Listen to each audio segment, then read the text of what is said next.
Ma copine m'a laissé pendant mon traitement contre le cancer pour revenir avec son ex, mais maintenant elle veut revenir parce qu'il l'a trompée à nouveau. Lorsque j'ai été diagnostiqué d'un cancer l'année dernière, je pensais que ma vie ne pouvait pas être pire que ça. J'étais terrifié, ne sachant pas si j'allais survivre ni à quoi ressemblerait ma vie par la suite. Mais j'avais encore quelque chose qui, selon moi, m'aiderait à traverser cette épreuve, Rachel. Nous étions ensemble depuis 3 ans, et je pensais qu'elle serait à mes côtés et que nous en sortirions plus forts que jamais. Au début, Rachel faisait vraiment des efforts. Elle m'accompagnait à mes rendez-vous médicaux, me tenait la main quand je me sentais faible et me faisait rire alors qu'il n'y avait pourtant rien de drôle. Il y avait des nuits où je me sentais trop malade pour sortir du lit, et elle me préparait de la soupe ou m'apportait de l'eau. Je me souviens avoir pensé que si je survivais à cela, je passerais le reste de ma vie à lui rendre l'appareil pour avoir été là pour moi. Mais les choses ont changé plus vite que prévu. Quelques mois après le début du traitement, Rachel a commencé à prendre ses distances. Au début, ce n'était pas flagrant, je pensais juste qu'elle était fatiguée à force de faire autant d'efforts. Je me suis dit que c'était difficile pour elle aussi. Je ne voulais pas être égoïste, alors je n'ai rien dit lorsqu'elle a commencé à passer plus de temps avec ses amis ou lorsque nos conversations sont devenues plus courtes. Puis, ça a empiré. Elle a commencé à annuler nos plans pour m'accompagner à mes traitements, disant qu'elle avait besoin d'une pause ou qu'elle ne supportait pas de me voir dans cet état. Je pensais que ce serait temporaire et qu'elle avait juste besoin de quelques semaines pour souffler. Mais au fond de moi, j'avais peur. Quand elle a arrêté de me demander comment j'allais, j'ai compris que quelque chose avait changé. Le point de rupture est arrivé après l'une de mes journées les plus éprouvantes. J'avais eu une séance de chimiothérapie qui m'avait laissé complètement vidé, je pouvais à peine garder les yeux ouverts.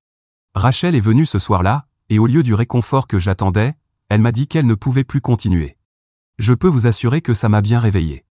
Elle m'a dit, « Je ne suis pas assez forte pour te voir traverser ça. » Je croyais pourtant que les couples étaient censés être là l'un pour l'autre quand ça devenait difficile, surtout après autant de temps ensemble.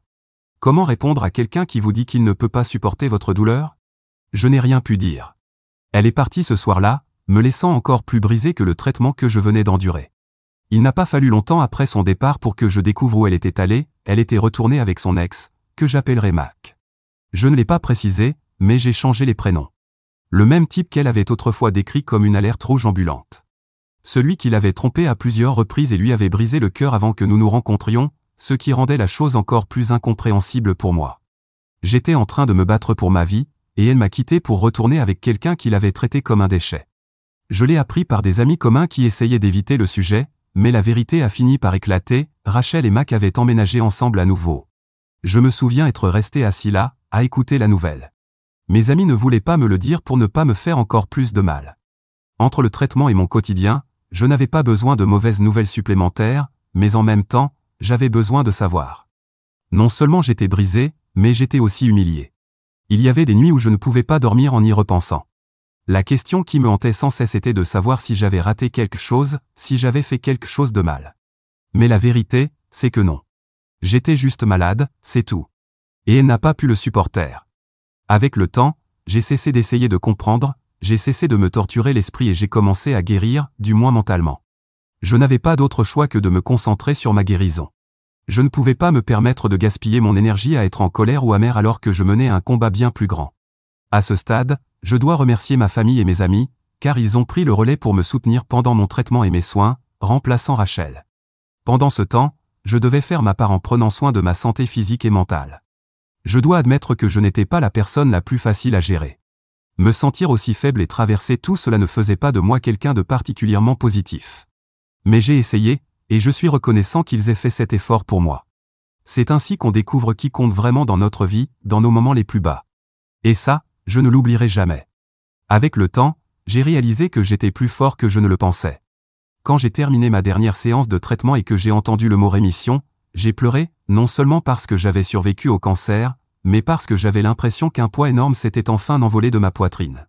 Mais cela nous amène à aujourd'hui et à la raison pour laquelle j'écris ceci.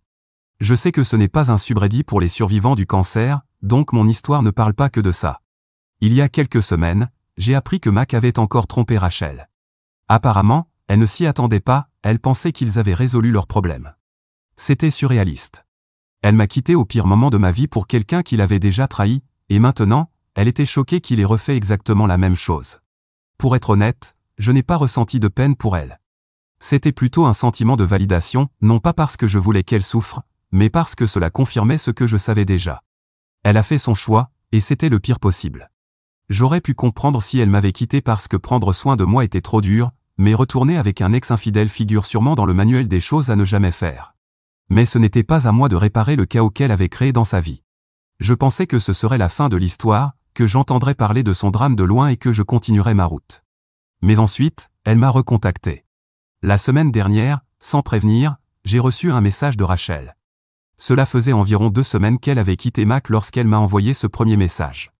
Un message qui, si vous voulez mon avis, sentait le désespoir et le besoin de se raccrocher à quelque chose parce qu'elle n'avait plus nulle part où aller. Elle a commencé par « Hey, je sais que je ne mérite pas de réponse, mais j'ai beaucoup pensé à toi. » Puis, elle a dit qu'elle était désolée, qu'elle avait compris qu'elle avait fait une erreur et qu'elle était partie parce qu'elle avait eu peur. Elle m'a dit qu'elle ne m'avait jamais cessé de m'aimer et qu'elle voulait qu'on parle. Je n'ai pas répondu. Depuis ce premier message, elle n'a pas cessé d'essayer de me contacter. Elle m'envoie des messages presque tous les jours, des excuses, des souvenirs, des messages sur combien je lui manque. Elle m'a même demandé si on pouvait se voir autour d'un café pour clarifier les choses. Je ne suis pas stupide, je sais pourquoi elle revient. Elle ne me contacte pas parce qu'elle s'est soudainement rappelé qu'elle m'aime, elle le fait parce qu'elle n'a plus d'autre option. Mac a fait ce que Mac fait toujours, et maintenant elle est seule. Et je comprends, personne ne veut se sentir abandonné ou non aimé. Mais c'est ironique, parce que c'est exactement comme ça que je me suis senti quand elle m'a laissé. Une partie de moi voulait lui envoyer un message pour la faire se sentir mal, lui dire de rester hors de ma vie pour toujours et bien d'autres choses encore. Mais une autre partie de moi se sentait partagée. Je ne vais pas mentir, il y a eu un temps où je l'aimais tellement que j'aurais fait n'importe quoi pour la récupérer. Mais j'ai changé. Je ne suis plus la personne qui l'a supplié de rester cette nuit-là. J'ai survécu au cancer, j'ai reconstruit ma vie, et je sais que je ne peux pas, et que je ne devrais pas, la laisser revenir après tout ce qu'elle m'a fait endurer. Finalement, je lui ai envoyé un message simple, « J'ai besoin que tu me laisses tranquille. » Merci de respecter ça. Elle a essayé de discuter, mais je n'ai pas répondu. Je ne pense pas demander grand-chose après tout ce qui s'est passé. Je mérite quelqu'un qui ne m'abandonnera pas quand les choses deviendront difficiles.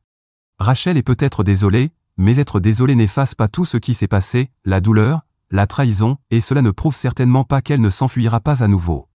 Je sais que Mac l'a encore traitée comme une moins que rien, ce qui ne surprend personne, pas même elle. Mais la reprendre, ce serait me traiter moi-même comme une moins que rien. Sauf que je ne suis pas elle, et elle n'est pas Mac. Cette dynamique entre nous n'existera pas. J'espère qu'elle comprendra cela et que cela me permettra de fermer ce chapitre de ma vie, un chapitre qui, étant lié à mon cancer, est encore plus douloureux. Tout ce qui la concerne, surtout les mauvais souvenirs, est maintenant associé à cette expérience. Mise à jour 1. Merci à tous pour votre soutien. Oui, mon cancer est toujours en rémission, mais je dois passer des contrôles réguliers. Je reste positif. Mais pour revenir au sujet de Rachel. Après lui avoir dit que j'avais besoin qu'elle me laisse tranquille, je pensais avoir enfin tourné la page. Mais si je suis ici, c'est parce que j'avais tort. Au lieu de me laisser de l'espace, elle a intensifié ses tentatives. Elle a commencé à contacter des gens de mon entourage, des amis communs, des connaissances, essayant de trouver un autre moyen de se rapprocher de moi. Au début, je n'en ai pas trop entendu parler, car la plupart des gens connaissaient notre histoire et respectaient mes limites, donc ils ont eu l'intelligence de ne pas m'embêter avec ça. Mais ensuite, j'ai reçu un message de mon ami Jake avec quelque chose qu'il pensait que je devais savoir, quelque chose qui m'a choqué par la bassesse à laquelle elle était prête à descendre. Apparemment, Rachel disait à certaines personnes qu'elle m'avait quitté parce que je l'excluais émotionnellement pendant mon traitement. Elle déformait complètement la situation pour se faire passer pour la victime. C'est là que j'ai vraiment compris que Rachel ne cherchait plus à s'excuser ou à essayer de raviver quelque chose. Elle était en train de réécrire le passé pour justifier ce qu'elle avait fait. Tout cela n'avait plus rien à voir avec moi, mais tout à voir avec son image. Elle voulait s'assurer de ne pas passer pour la méchante dans cette histoire. Et d'une certaine manière, cela m'a fait presque aussi mal que lorsqu'elle m'avait quitté. J'ai décidé de régler ça sans avoir de contact direct avec elle. J'ai contacté les personnes qui avaient entendu sa version des faits et je leur ai dit la vérité, non pas parce que je voulais leur pitié ou prouver que j'étais moralement supérieur, mais parce que je ne pouvais pas supporter l'idée qu'elle se promène en faisant croire qu'elle était une pauvre femme tragique qui n'avait eu d'autre choix que de me quitter. Heureusement pour moi, la plupart des personnes à qui j'ai parlé m'ont avoué qu'elles avaient déjà des doutes sur son honnêteté. Son histoire ne tenait pas debout, et même certains de ses amis les plus proches savaient qu'elle déformait la vérité. Alors, je me suis senti mieux, parce que je me rendais compte que je m'inquiétais pour quelque chose qui n'était pas aussi important que je le pensais. Mais c'est aussi à ce moment-là que quelque chose a fait tilt dans mon esprit. Elle jouait à ce jeu depuis bien plus longtemps que je ne l'avais réalisé. J'ai commencé à repenser à notre relation, pas seulement à la rupture, et j'ai vu des choses que je n'avais pas vues avant. De petits moments où elle se faisait subtilement passer pour la victime, comme lorsqu'elle se plaignait à nos amis communs que je n'étais plus amusant parce que j'étais toujours fatigué à cause du traitement, ou quand elle disait qu'elle se sentait coincée par la situation.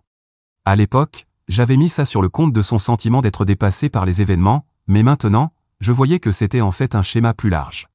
Quelques jours plus tard, j'ai reçu un autre appel inattendu, cette fois d'une amie commune, Paula.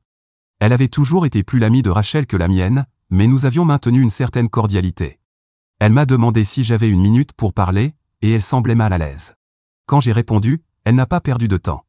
Paula m'a dit que Rachel s'était entretenue avec certaines de ses amies et essayait de leur faire croire que j'avais été contrôlant dans notre relation, que je l'avais étouffée pendant mon traitement. Je ne sais pas comment décrire ce que j'ai ressenti. Ce n'était pas de la tristesse, ni même de la colère, c'était un mélange d'incrédulité et d'épuisement. J'avais passé des mois à me battre pour ma vie, à m'accrocher à la moindre parcelle de normalité que je pouvais, alors qu'elle s'éloignait de moi. Et maintenant, elle agissait comme si le vrai problème, c'était moi. À partir de là, j'ai commencé à me poser des questions. Pourquoi est-ce que tout ça comptait encore pour moi? Pourquoi est-ce que je me souciais de ce que Rachel racontait aux autres? J'avais déjà tourné la page, ou du moins, c'est ce que je croyais. Mais alors, j'ai compris. Ce n'était plus à propos d'elle. C'était à propos de ce que sa version de l'histoire représentait. Sa version des faits me donnait l'impression que je devais défendre mon caractère, comme si je n'avais pas seulement survécu au cancer, mais aussi au récit qu'elle avait construit sur moi. Ce n'était pas juste, mais la vie ne l'est que rarement. Je pouvais continuer à jouer la défense, ou enfin m'éloigner complètement. J'ai donc pris une décision. J'ai contacté mes amis proches, ceux qui avaient été là pour moi à travers tout ça, et je leur ai dit que je ne voulais plus entendre parler de Rachel. Si elle voulait réécrire le passé, elle pouvait le faire sans moi. Je n'allais pas passer une seconde de plus à essayer de nettoyer le chaos qu'elle avait créé. À ma grande surprise, la plupart des personnes à qui elle avait parlé avaient déjà tiré leurs propres conclusions sur elle. Elle savait qui avait vraiment abandonné l'autre quand les choses étaient devenues difficiles. Je m'attendais à ça de la part de mes amis, mais pas de tout le monde. Bon, j'avais eu quelques indices grâce à son ami et aux autres personnes avec qui j'avais discuté, mais je ne pensais pas que tant de gens seraient de mon côté. Alors, j'ai lâché prise et j'ai continué ma vie. Je n'ai plus reçu aucun message de Rachel, et tout semblait être revenu à la normale. Mais juste au moment où je pensais que les choses s'étaient calmées, j'ai découvert autre chose. Un collègue m'a envoyé un message: « Tu ne devineras jamais qui vient de postuler pour un poste ici. » Je n'ai pas besoin de vous dire de qui il parlait. Elle essayait maintenant d'obtenir un travail dans la même entreprise où j'avais été transféré il y a 6 mois. Le timing ne pouvait pas être une coïncidence. C'est là où j'en suis aujourd'hui. Je ne sais pas si c'est encore une tentative pour se rapprocher de ma vie ou juste un hasard qui me perturbe. Dans tous les cas, je ne vais pas la laisser gâcher ma vie. J'ai survécu au cancer, j'ai survécu à sa trahison, et je survivrai à ça aussi. Si c'est vraiment sa manière d'essayer de forcer son retour dans ma vie, elle va apprendre que tout ce qu'elle fait, c'est m'éloigner encore plus d'elle. Peut-être qu'elle l'apprendra de la manière douce, ou peut-être qu'elle l'apprendra à la dure. Mise à jour 2. Je ne voulais pas tirer de conclusions hâtives sur le fait que Rachel ait postulé dans la même entreprise que moi.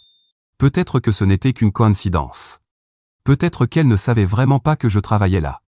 J'ai essayé d'ignorer ça et de rester concentré, mais l'idée restait ancrée dans mon esprit, me rongeant petit à petit. Quelques jours plus tard, j'ai reçu un message d'une collègue des ressources humaines.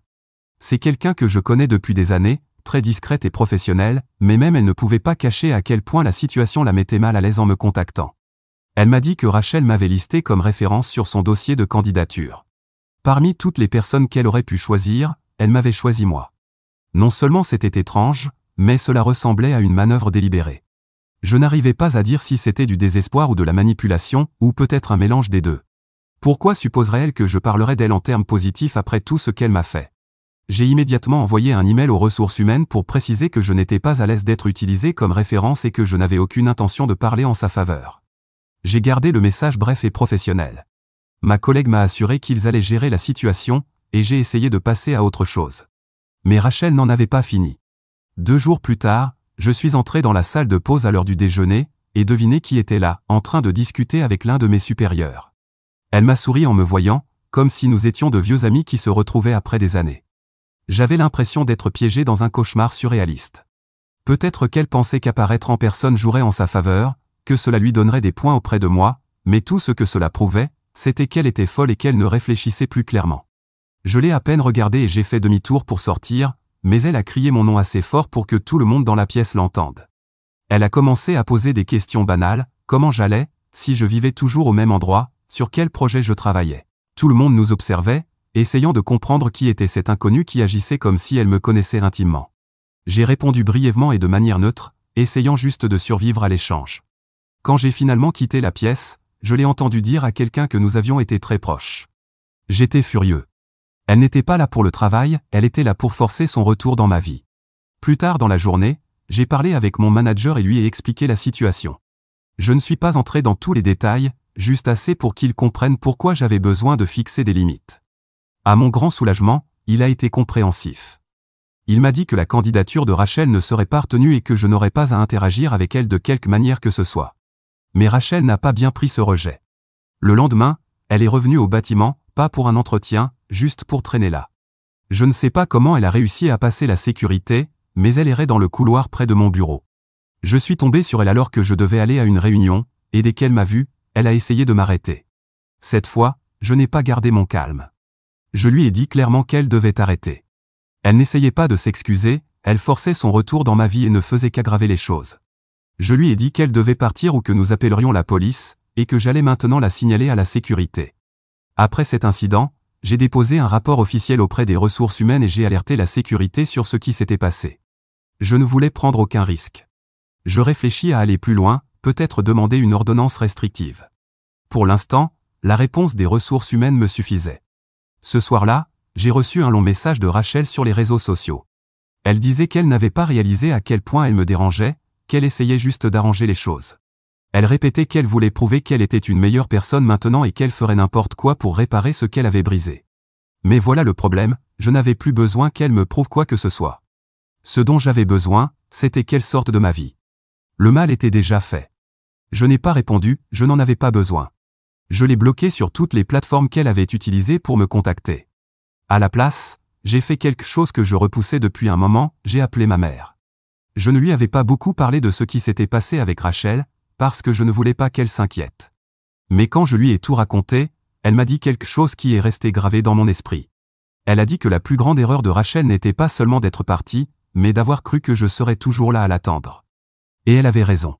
Rachel avait bâti sa vie en partant du principe que j'étais son plan de secours, que lorsque je guérirais, elle pourrait simplement revenir vers moi comme si de rien n'était. Eh bien, ça ne s'est pas passé comme ça. Je n'ai plus besoin d'elle, et je veux vivre ma vie loin, très loin d'elle. C'est drôle comme la vie fonctionne parfois. La personne que tu pensais avoir à tes côtés pour le reste de ta vie devient celle que tu veux voir disparaître pour toujours. Je pensais que vaincre le cancer serait la chose la plus difficile que j'aurais à affronter. Mais d'une certaine manière, m'éloigner de Rachel semble encore plus difficile. D'une certaine façon, ça semble même pire que le cancer. Ce sera probablement ma dernière mise à jour, à moins qu'il ne se passe quelque chose d'inattendu. Mais d'ici là, merci à vous tous. Mise à jour 3. Après tout ce qui s'est passé, je pensais avoir vu le dernier chapitre de l'histoire avec Rachel. Mais bien sûr, il y a eu un rebondissement, parce que la vie semble aimer me tester. Quelques semaines après l'incident sur mon lieu de travail, j'ai reçu un message d'un numéro inconnu. La première ligne disait « S'il te plaît, ne me bloque pas avant d'avoir lu ceci ». Je savais déjà qui c'était avant même d'avoir fini de lire la phrase. Elle m'annonçait qu'elle quittait la ville. Je ne savais pas si elle essayait vraiment de repartir à zéro ou si elle fuyait simplement le chaos qu'elle avait créé. Apparemment, elle avait accepté un travail dans une autre ville, à plusieurs états d'ici. Elle voulait me dire au revoir et s'excuser une dernière fois. Elle a écrit qu'elle ne savait pas comment vivre avec la culpabilité de ce qu'elle avait fait, qu'elle avait l'impression de ne pas seulement avoir détruit notre relation, mais aussi de s'être détruite elle-même dans le processus. Pendant une fraction de seconde, j'ai presque ressenti de la pitié pour elle. Mais le mot-clé ici, c'est presque, parce qu'elle est très douée pour manipuler, mais pas assez pour me faire oublier tout ce qui s'est passé. Ce souvenir m'a ramené à la réalité. Tout ce que Rachel voulait, c'était que je lui dise qu'elle n'était pas une mauvaise personne, pour pouvoir avancer sans porter ce fardeau. Mais elle est une mauvaise personne. Elle devra apprendre à se reconstruire toute seule, ce n'est plus mon problème, et je ne vais pas lui faciliter les choses. Au moins, cela m'évite d'avoir à demander une ordonnance restrictive. Je pourrais toujours essayer, mais je ne sais pas si un juge l'accorderait maintenant qu'elle a déménagé dans une autre ville. Maintenant, je me concentre sur l'avenir. J'ai commencé à faire des courses matinales, et je prépare un voyage pour courir un semi-marathon dans quelques mois. Bon, soyons honnêtes, le marathon est juste une excuse pour voyager, griller. Eddie, l'endroit où je vais pour le marathon n'est pas là où Rachel a déménagé. Honnêtement, je ne sais même pas où elle est partie. Mise à jour 4. Avant que qui que ce soit ne dise quoi que ce soit, oui, j'ai bien une ordonnance restrictive pendant que tout cela se déroule. Je le précise parce que beaucoup de gens dans les commentaires ont souligné que le comportement de mon ex devenait inquiétant, alors j'en ai fait la demande. Ce n'était pas difficile à obtenir, grâce au soutien de mon lieu de travail, où son harcèlement était devenu particulièrement évident. Et cela a été utile, dans une certaine mesure. Ça ne l'a pas empêché de se présenter à nouveau sur mon lieu de travail, mais cela lui a valu d'être arrêté pendant 30 jours. Je sais, ce n'est pas suffisant au vu de la gravité de la situation. Laissez-moi vous expliquer ce qui s'est passé. Depuis ma dernière mise à jour, j'ai obtenu l'ordonnance restrictive. J'ai pu l'avoir assez rapidement parce que je connaissais quelqu'un qui m'a aidé à voir un juge. J'ai raconté mon histoire, et ils l'ont accordé plus vite que d'habitude. J'ai quand même dû attendre un certain temps. Mais j'étais tranquille parce que je pensais que Rachel avait déménagé et ne m'avait pas dérangé depuis un moment. Cependant, 2 semaines plus tard, ou peut-être 3, elle était devant mon lieu de travail. J'essaie de venir au travail à vélo, donc parfois je laisse ma voiture à la maison. C'était l'un de ces jours-là. Elle a reconnu mon vélo, car je l'ai depuis longtemps, même si je ne l'avais presque pas utilisé jusqu'à maintenant. Et si elle avait déjà eu un comportement inquiétant auparavant, cette fois, c'était encore pire. Elle s'appuyait contre mon vélo, essayant clairement de m'empêcher de monter dessus pour rentrer rapidement chez moi. Mais elle n'était pas loin de l'entrée, alors j'ai fait signe à la sécurité de venir. Ce n'était pas le même personnel de sécurité que lors de sa précédente visite, car l'entreprise fait tourner les équipes. Cependant, ils étaient au courant de mon ordonnance restrictive et de toute l'histoire, alors ils ont appelé la police dès qu'ils ont vu mon signal. Je lui ai dit que je pensais qu'elle avait déménagé dans une autre ville, et elle m'a répondu qu'elle avait changé d'avis et prévoyait de rester. À ce moment-là, j'ai compris que tout n'était que mensonge et qu'elle me traquait délibérément, au point où elle aurait très bien pu avoir un couteau ou autre chose. Alors, j'ai reculé. Elle s'appuyait toujours contre le vélo, probablement pour m'empêcher de partir, ce qui nous a donné un peu de distance. J'ai lentement avancé vers l'entrée de l'entreprise, car à ce stade, je me fichais que mon vélo soit en danger, je voulais juste me protéger. Je suis entré et j'ai attendu l'arrivée de la police. Elle est restée là, sur le vélo, à me fixer. Mais ce n'était pas un regard normal, c'était dérangeant. Finalement, la police est arrivée, et je suis sorti pour leur montrer mon ordonnance et expliquer la situation. Ils étaient avec elle, en train de lui poser des questions. Finalement, ils l'ont emmenée, et mon avocat m'a informé qu'elle avait été écopée de 30 jours. Elle n'avait ni arme ni rien de ce genre, et c'est la peine standard pour une première violation d'une ordonnance restrictive. Je veux dire, c'est mieux que rien, mais en même temps, elle aurait pu me faire du mal, et cette ordonnance ne l'aurait pas empêchée. Quoi qu'il en soit, ma préoccupation maintenant est ce qui va se passer dans 20 jours, quand sa peine sera terminée. J'ai parlé à son amie, celle qui m'avait aidé, et elle m'a dit que Rachel avait eu un comportement étrange ces derniers temps. Je pense qu'il est temps d'installer des caméras et une alarme chez moi pour être plus en sécurité. Mise à jour 5. Merci à tous pour votre inquiétude, mais j'ai déjà installé des caméras chez moi ainsi qu'une alarme. J'ai même eu des conseils sur les modèles à choisir et où les placer. On sent qu'il y a beaucoup d'expérience avec ce genre de situation ici. Je n'ai jamais déménagé de mon ancienne maison parce qu'elle m'appartient. Si j'avais été locataire, je serais probablement parti depuis longtemps. Vous vous doutez sûrement de la suite, et moi aussi je m'y attendais. Cependant, il a fallu presque un mois après la fin de sa peine avant que j'aie de nouveau des nouvelles de Rachel. Hier soir, vers 11 h, juste après que je sois allé me coucher, j'ai entendu du bruit, et l'alarme s'est déclenchée. Quand cela arrive, la société de sécurité qui a installé l'alarme appelle la police pour venir vérifier. Pendant ce temps, j'ai essayé de comprendre ce qui se passait. Tout semblait normal, mais en regardant la caméra de la sonnette, j'ai vu une personne chauve debout à quelques pas de ma porte. J'ai demandé qui c'était, et la personne s'est approchée de la caméra. Quand elle s'est avancée et que j'ai pu mieux voir son visage, j'ai réalisé que c'était Rachel. Elle s'était complètement rasé la tête et m'a demandé si j'aimais ça. Elle a dit que c'était sa façon de me montrer sa solidarité pour ce que j'avais traversé. Je n'ai pas répondu et j'ai simplement attendu que la police arrive ou qu'elle parte, peu importe ce qui arriverait en premier. Finalement, la police est arrivée. Une fois de plus, elle a été arrêtée. Je ne sais pas quelles seront les conséquences cette fois-ci, mais j'ai appelé mon avocat ce matin, et il m'a rassuré en me disant qu'il fera tout son possible pour l'éloigner définitivement. Désormais, il y a bien plus de preuves, pas seulement la violation de l'ordonnance restrictive, alors il ne reste plus qu'à attendre. Au minimum, je suis soulagé de savoir qu'elle est détenue et qu'elle ne pourra pas m'approcher pendant un certain temps. Mais j'aimerais trouver une solution définitive à cette situation. Je vous tiendrai au courant dès que j'en saurai plus. Mise à jour 6. Les choses semblent toucher à leur fin, ou du moins à une forme de résolution. Je sais que ça fait un moment, mais je devais gérer tout ça et je n'avais pas d'informations concrètes à partager. Ne vous inquiétez pas, mon ex ne m'a pas jeté aux alligators. Comme je l'ai mentionné plus tôt, elle n'a pas seulement violé l'ordonnance restrictive une nouvelle fois. Rien que cela pouvait lui valoir jusqu'à 6 mois de prison. Mais il y a aussi eu la tentative d'effraction, ce qui a ajouté du temps à sa peine. Cependant, la résolution finale a été son placement en hôpital psychiatrique, car lors de nos dernières rencontres, il était évident qu'elle n'était plus mentalement stable. De plus, lorsque la police a perquisitionné son domicile, ils ont trouvé des choses inquiétantes, des photos de moi découpées et même une sorte de rituel avec mon image. D'après ce que j'ai entendu, en plus de l'infidélité de son ex, elle aurait aussi été victime de violences.